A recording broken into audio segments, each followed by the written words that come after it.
right now we are going to get into what we call combining functions. We will start off with an illustration here. We have functions, and a function called f and a function called g, with both of them having inputs as x. Now, these functions f and g can be combined. We can combine them by either adding them up, we can combine them by subtraction, we can combine them by multiplying them, we can also combine them by dividing them. So we'll start off with adding the functions. This is the notation. We shall first go through the notation. The notation here of some of the function, we have a function f and a function g. We call it f of x or g of x. Both functions have the input as x. So if we are to add them, it will mean that it's going to be f plus g.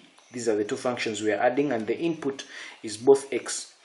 Adding this function is the same as saying f of x plus g of x, or the function f where x is the input, or the function g where x is the input. This is the notation. That is how we represent some of a function. Then we have what we call the difference of a function. Of course, the difference of a function here, we are subtracting the functions. The function f minus function g, where x is the input, this is one way of representing it. This is the same as saying the function f where x is the input minus the function g where x is the input. We can also combine functions by multiplying them, and in this case we are saying the product of a function. The product of the function in this case is representing by that dot, f dot g. F dot g, where x is the input variable, is the same as saying f of x dot g of x. In this case we are multiplying the functions. Then we have what we call the quotient of the function. Of course, the quotient in this case is that we are dividing the functions, where f divided by g, where x is the input. And when we divide those two where x is the input, we have, it's the same as saying f of x, divide that by g of x. But the condition here is that the function, whatever function is in the denominator, should not be equal to 0, because if this function is equal to 0, then it would mean that the quotient of the function would be undefined. So the condition is that this is only valid when whatever function is in the denominator is not supposed to be equal to 0. Then we have what we call the composite function. A composite function is more like you place a function in a function, and it is represented by that round dot. It is more of a dot, it is just more of a small round circle.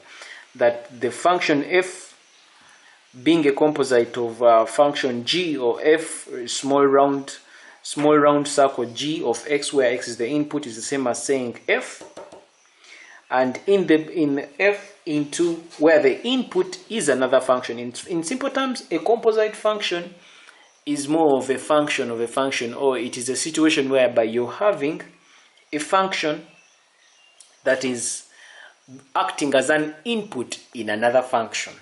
So in this case, you'll see that the function g of x in this case is acting as an input of the function f of x. So we're having a function being an input of another function. So of course this is the notation, that f with the input g of x. Same with here, we are having the function g, and this function g is such that its input, or its value of x, or its input, is another function f of x. So right here we are having a number. We have that if f of x is going to be equal to 3x minus 2, that is a function f where x is the input, and that's the function. And then we have function g where x still is the input, is given by x squared minus 4. Write an expression for each of the following functions, and our value of a there is f plus g. We are supposed to add them. Of course, f plus g of x, this is the same as saying f of x plus g of x.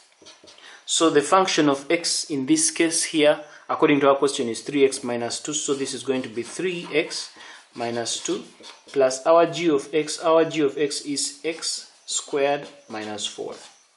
So we go ahead and add them and get our final expression. So this is going to become 3x minus 2 plus x squared minus 4.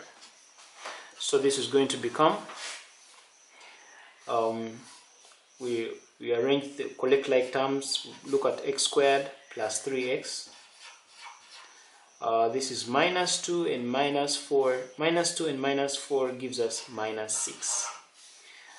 We end up with a quadratic equation, and that's the answer. In part B, we are trying to find the difference of these functions. Of course, f of g of x is the same as saying f of x minus g of x.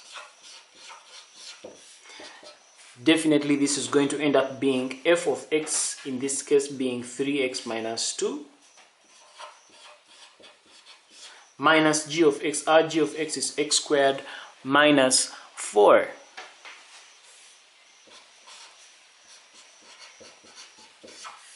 This is going to end up being 3x minus 2. Then we open brackets. Negative 1 times x squared is going to give us negative x squared. Then we have negative 1 times negative 4 gives us positive 4. That's going to become, of course, we collect like terms. This is going to become 3x, that is minus x squared. Then we have negative 2 here and positive 4. Negative 2 plus 4 is going to give us positive 2. So that gives us the answer. Or if I may rearrange this in the form of a quadratic equation, it turns out to be x squared plus 3x plus 2. Then we have here, we are multiplying the two. We have f dot g. This is the same as f times x. This is same as f of x. Multiply that by g of x. So this is going to become f of x. In this case, f of x is 3x minus 2. Multiply that by g of x, which is x squared minus 4. So definitely these are two brackets multiplying each other, so we are going to go ahead and open the brackets. So this becomes 3x times all these brackets, which is going to be 3x times x squared minus 4 minus 2 times, this is minus 2 times the whole bracket, minus 2 into x squared minus 4. So opening brackets, 3x times x squared is going to give us 3x to the power 3. 3x times negative 4 is going to give us negative 12x. We have negative 2 times x squared giving us negative 2x squared. Then we have negative 2 times negative 4 giving us positive 8. We go ahead and rearrange this to make it simpler. This becomes 3x cubed minus 2x squared minus 12x plus 8. And we can't simplify it any further than that. That's our answer right there. Then we have f over g of x. F over g, of course, this is more of, we are finding the quotient of these two. This is the same as saying f of x. Divide that by g of x. Dividing these two, we have f of x giving us 3x minus 2. Divide that by g of x. G of x is x squared minus 4. And I think that's pretty much it. It's going to give us 3x minus 2 over x squared minus 4. You can simplify this further.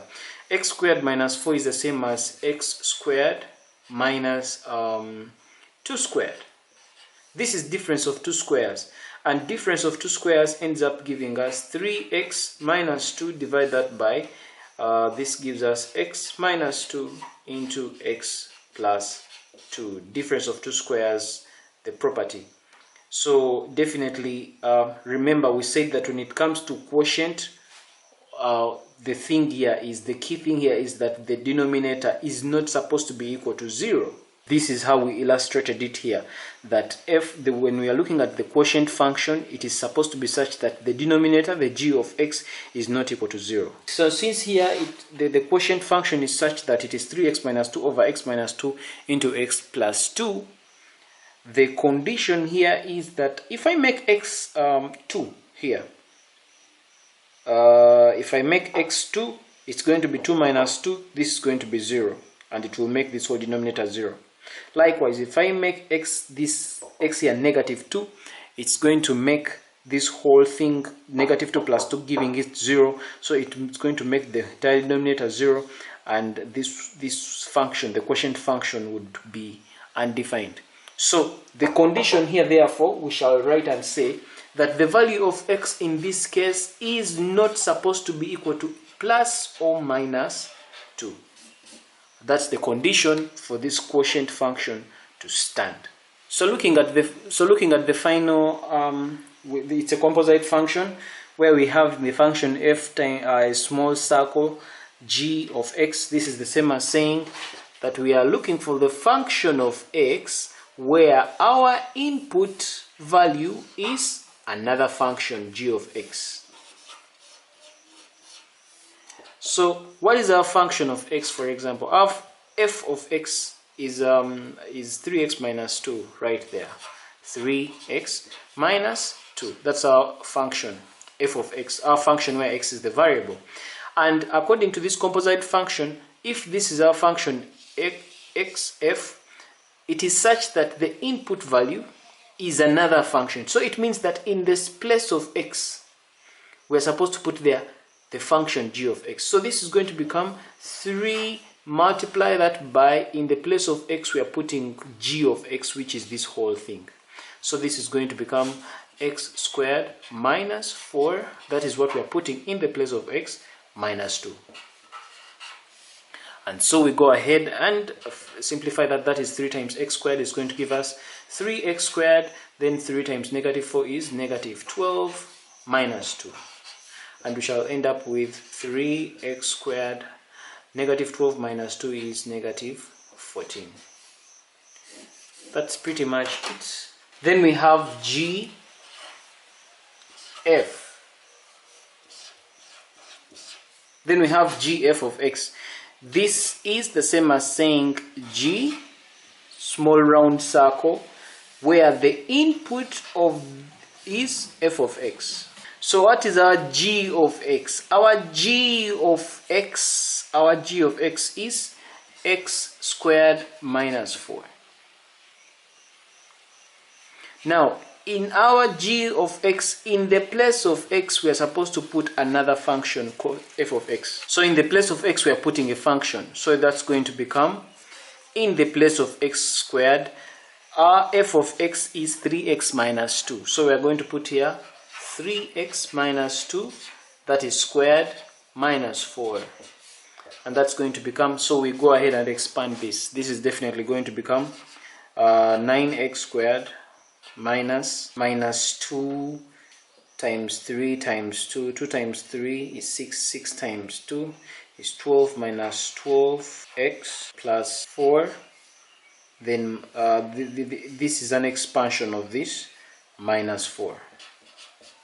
And so we shall end up with 9x squared minus 12x.